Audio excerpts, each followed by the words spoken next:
L'adieu.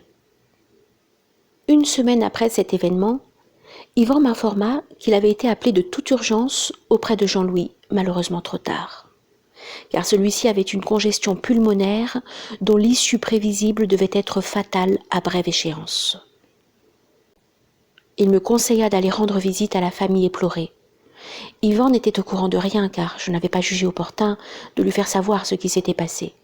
Il n'aurait pu supporter de m'avoir laissé subir impunément une injure aussi grave. Ne pouvant prévoir ses réactions ni leurs conséquences dans le cas où je l'aurais informé, j'avais préféré garder le silence. Yvan partit pour son service, je restais seule avec ma conscience. La charité chrétienne m'ordonnait de pardonner ce qui était déjà fait, mais je ne pouvais m'exposer encore une fois à voir leurs portes se refermer à mon nez.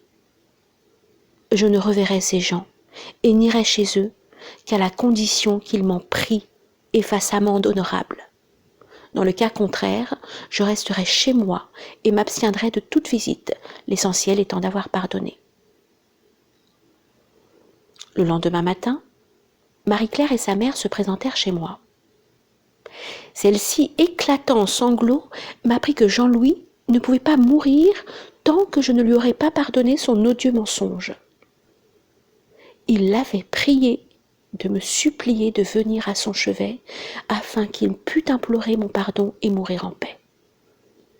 La pauvre femme me prit alors la main et la porta à ses lèvres. Son émotion était à son comble. Sans plus attendre, je partis en leur compagnie. À mon entrée dans sa chambre, Jean-Louis sentit ma présence et ouvrit les yeux. Son âme me salua d'un regard et parla de la sorte à la mienne.